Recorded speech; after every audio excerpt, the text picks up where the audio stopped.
Bonjour à vous les jeunes du collège, bonjour à vous les parents, bonjour à vous les profs de Saint-Joseph.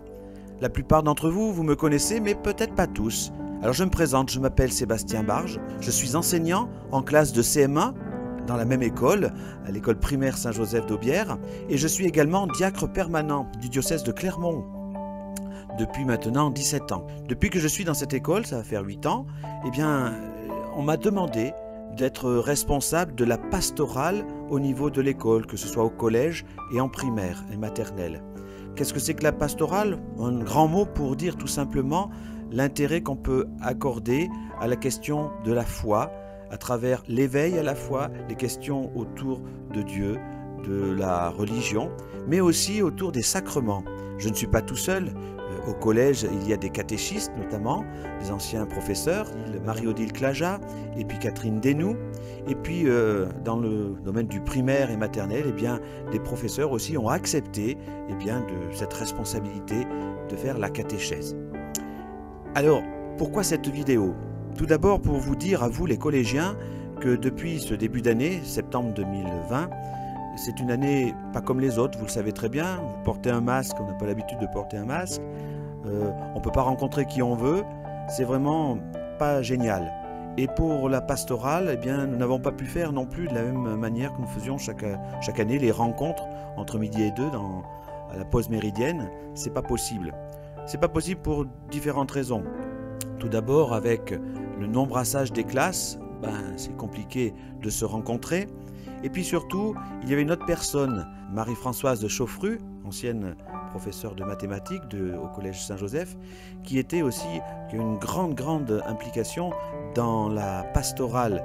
Et depuis les élections municipales dernières, elle a été élue au conseil municipal de son village, à Espira, et elle est devenue première adjointe, ce qui lui demande beaucoup d'investissement sur son village.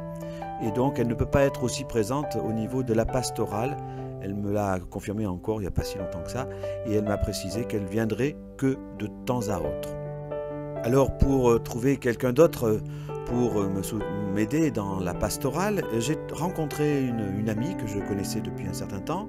Elle s'appelle Sophie Barthélémy, elle habite Romagna, et justement elle aussi fait de la pastorale dans un autre établissement à Sainte-Marie-à-Rion. Je lui ai fait cette proposition, elle a réfléchi et elle a accepté. Et bien maintenant, je vous invite à la regarder parce qu'elle a accepté de se filmer et de se présenter tout simplement. Nous l'écoutons.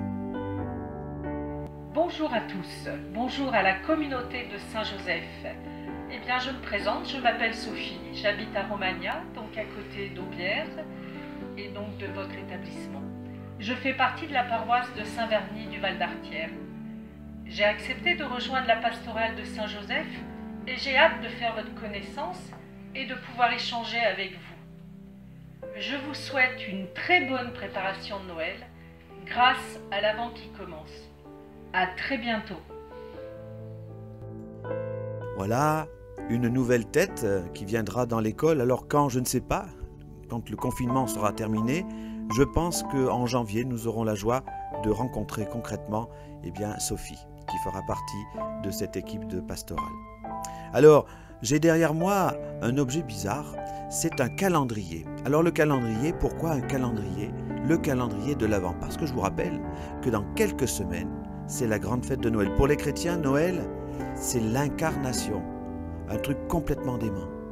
Vous pensez, Dieu se fait homme pour montrer l'amour qu'il peut avoir pour nous. Ça, c'est la foi chrétienne. Alors je sais que parmi nous, certains ne partagent pas cette foi chrétienne. Certains n'ont pas du tout la foi, ou ont une autre foi, une autre religion. Mais nous sommes à l'école Saint-Joseph, et dans la cour trône, si j'ose dire, la statue de Saint-Joseph avec dans ses bras cet enfant qui naît à Noël, que l'on appelle Jésus.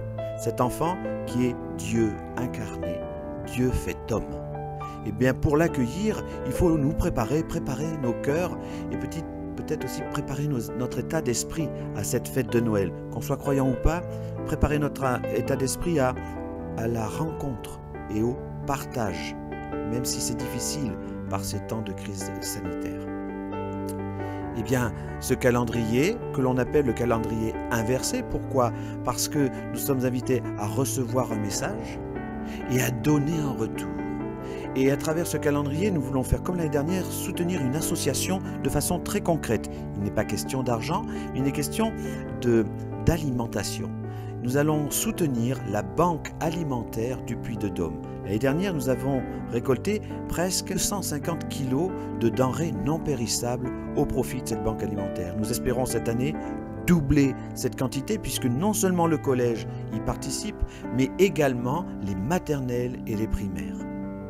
Alors comment ça se passe? Eh bien, un calendrier, il y a des petites fenêtres, et alors ce sont des petites fenêtres, des petits sachets, et alors nous regardons les petites fenêtres. La première, c'est celle du lundi 30 novembre, ça va jusqu'au samedi 19 décembre. On peut en ouvrir une ou deux dans la journée. Un jeune collégien ou primaire dans la classe vient prendre ce qu'il y a dans la petite fenêtre, et il va trouver quelque chose, un petit carton jaune. C'est pas pour lui dire qu'il a un carton jaune comme au foot, mais c'est simplement le défi alimentaire qui lui est lancé. C'est-à-dire, j'apporte par exemple là une boîte de conserve de flageolets. D'autres dans la classe peuvent se joindre à lui pour le faire. Il peut en apporter une, il peut en apporter deux ou trois, comme il le veut. Je compte sur vous pour jouer le jeu et relever ce défi. Et puis il y a un deuxième petit carton qui est une prière qu'on va dire à toute la classe, que l'on soit croyant ou pas, même pour le prof, et pour simplement nous dire, voilà, nous sommes dans cette démarche de partage et dans une démarche aussi, pour ceux qui le partagent, démarche de foi.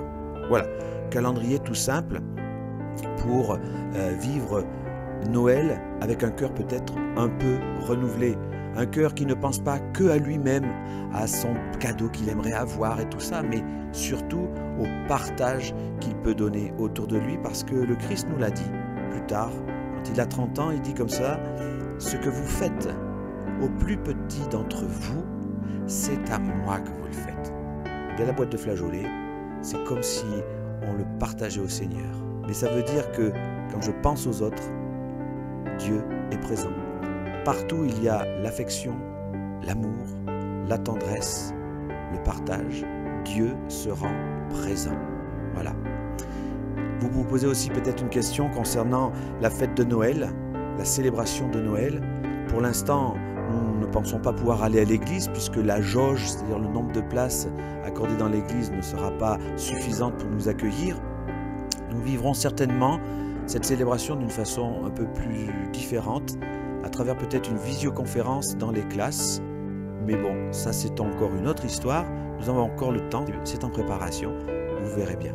En tous les cas, je vous le dis, juste avant de vous laisser, j'ai envie de vous dire bon chemin de l'Avent, bon calendrier de l'Avent, relevez le défi les jeunes, je compte sur vous. Et puis, avec un peu d'avance, joyeux Noël, à bientôt. Croyez en vous, car Dieu croit en vous tous. Bye bye.